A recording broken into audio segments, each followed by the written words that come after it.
Halloween मेरा सबसे पसंदीदा फेस्टिवल है। इस दिन मैं जैसे चाहूं वैसे तैयार हो सकता हूं, पार्टी कर सकता हूं और कोई मुझे जज भी नहीं करेगा। इससे बेहतर और कुछ नहीं हो सकता।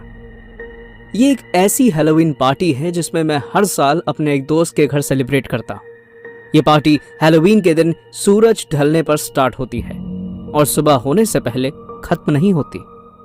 इस साल भी ऐसा ही होने वाला था।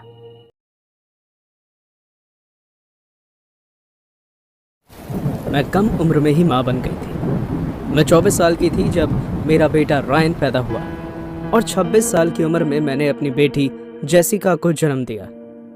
मेरी शादी टूट गई, इसलिए मैंने अपने बच्चों को अकेले ही पाला। मैं उन्हें अपनी जान से भी ज्यादा प्यार करती हूँ। जब मेरे बच्चे बड़े हुए, मैंने ध्यान दिया कि उन्हें हैलोवीन की छुट्टियां बेहद पसंद है।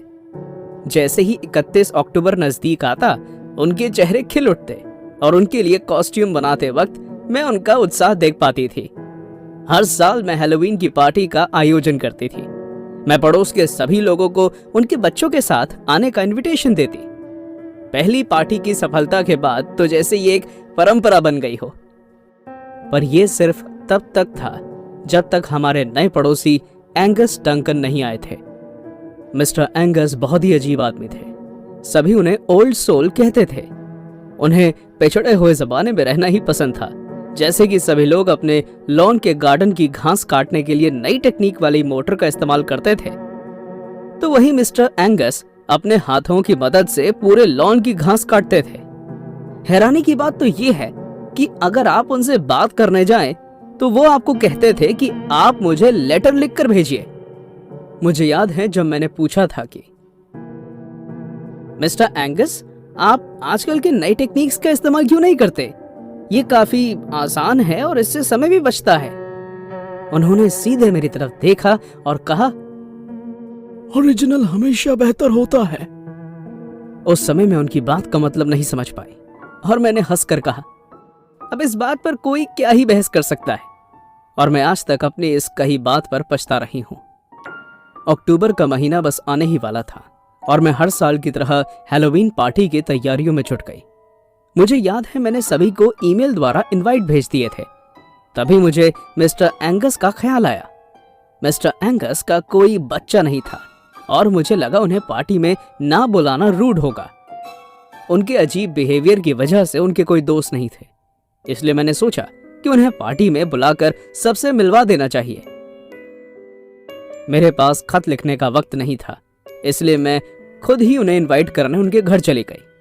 मैंने उनसे कहा, मिस्टर एंगस, आपको परेशान करने के लिए माफी चाहूंगी। दरअसल मैं हर साल अपने घर पर हैलोवीन की पार्टी रखती हूँ। क्या आप आना चाहेंगे? हैलोवीन का नाम सुनते ही वो बेहद चिढ़ गए और उन्होंने बहुत ही गुस्से में कहा, हैलोवीन? या फिर तुम्हारा मतलब था सैमहेन? मैं कंफ्यूज हो गई और मैंने कहा, माफी चाहूंगी, मैं कुछ समझी नहीं। और तब उन्होंने कहा, सैमहेन, गर्मियों का अंत जानती हो क्या?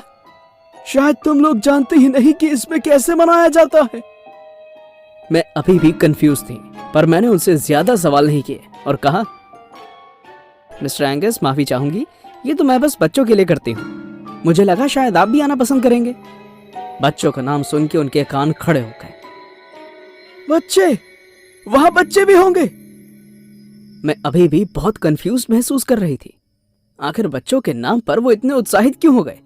पर यह बात भूलकर मैंने उन्हें जवाब दिया कि हाँ, दरअसल ये पार्टी उन्हीं के लिए है।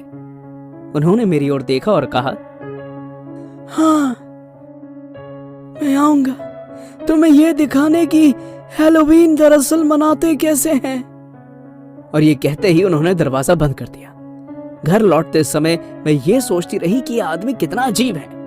फिर मैंने अपने आप को समझाया कि वो अजीब नहीं, बस हमसे थोड़े अलग हैं। पर उस रात में समझ पाई कि मिस्टर एंगस कितने अलग हैं।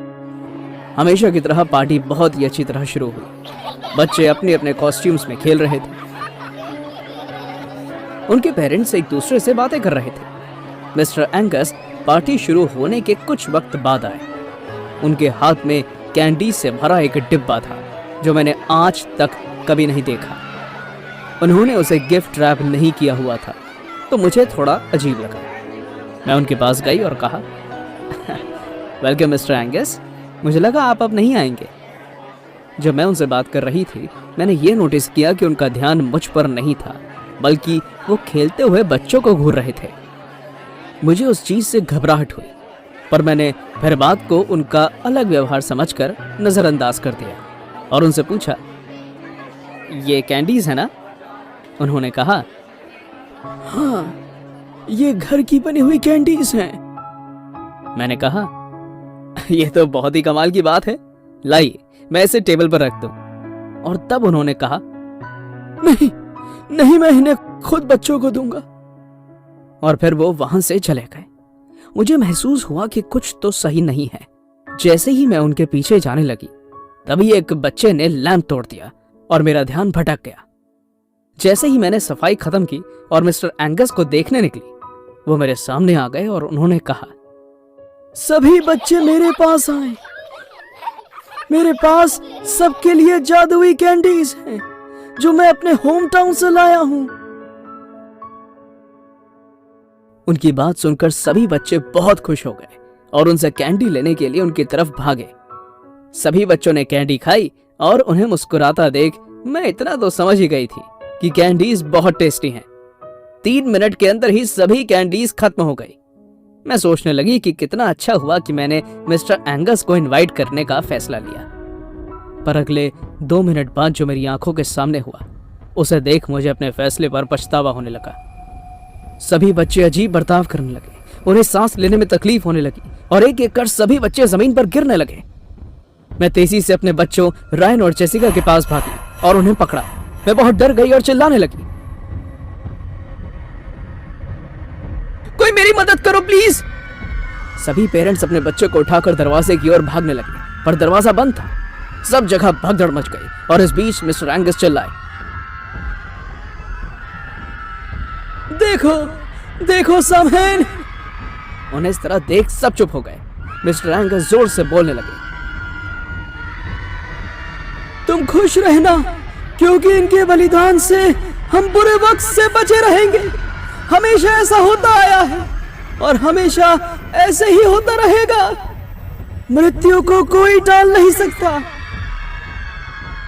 इनके बलिदान को सराहो, क्योंकि ये पुनर्जन्म लेंगे। उनके शब्द मृत्यु और बलिदान सुनकर मेरा ध्यान अपने बच्चों पर गया और मैंने देखा कि वो हिल नहीं रहे। मैंने अपने चारों ओर सभी माता पिता को देखा, वो भी मेरी तरह परेशान थे और रो रहे थे। सभी पेरेंट्स जोर जोर से रोने लगे और तभी मिस्टर एंगस फिर से बोले, रोइए मत, ये मैंने किया, ये मैंने तुम सबके लिए किया। मुझे करना ही पड़ा, इनका बलिदान देना जरूरी था। तुम और बच्चे पैदा कर सकते हो। जैसे ही उन्होंने ये कहा कि ये सब उसने किया है, पूरा घर चिंता से भर गया और सभी सोचने लगे, घर की बनी कैंडी। ये सुनते ही सभी आदमी मिस्टर एंगस की तरफ बढ़े और उन्हें पकड़ लिया। दरवाजे तोड़ दिए गए, बहुत फोन मिलाए गए। हमारे घर के बाहर पुलिस और एम्बुलेंस की सायरन बजने लगे। पर मन ही मन में जानती थी कि अब इन सब का कोई फायदा नहीं है। मेरे दोनों बच्चे ठंडे पड़ चुके थे। अगले कुछ हफ्तों तक काफी जांच और सवाल किए गए। मुझे अपनी स्टेटमेंट देने के लिए बुलाया गया। मैंने पुलिस को वो सब बता दिया जो मैं जानती थी। जब तक सारी जांच खत्म हुई, हमें रिपोर्ट्स मिली कि मिस्टर एंगस एक सेल्टिक थे। वे उन लोगों में से थे जो सेल्टिक का प्रचार करते थे। हैलोवीन की शुरुआत सैमहेन से हुई। पुराने सेल्टिक्स मानते हैं कि 31 अक्टूबर को हमारी दुनिया और मृतकों की दुनिया के बीच एक पर्दा पतला हो जाता है। वो ये भी मानते हैं कि उस लोक से बुरी आत्माएं आ सकती हैं और उन्हें आने से रोकने के लिए जानवरों का बलिदान करना जरूरी होता है। मिस्टर एंगस ने खुद इस बात को माना है कि वो उन आत्माओं को रोकने की प्रार्थना करना चाहते थे, लेकिन उनके पास जानवरों को इकट्ठा करने का समय नहीं था। तो उनकी मंद बुद्धि में बच्चों का बलिदान का सुझाव आया। इसलिए सभी बच्चों के शवों में भारी मात्रा में साइनाइड पाया गया, जो कि कैंडी में था। मिस्टर एंगस को उम्र कैद की सजा दी गई। पर मुझे लगा कि अभी भी हमें न्याय नहीं मिला, क्योंकि उस जैसे आदमी को सिर्फ मौत मिलनी चाहिए थी। मैंने अपने 7 साल के बेटे और 5 साल की बेटी को दफना दिया। आज 5 साल बाद भी मेरा दुख कम नहीं हुआ है। मुझे आज भी इस बात से चुभन होती है जब कोई कहता है ओरिजिनल हमेशा बेहतर होता है।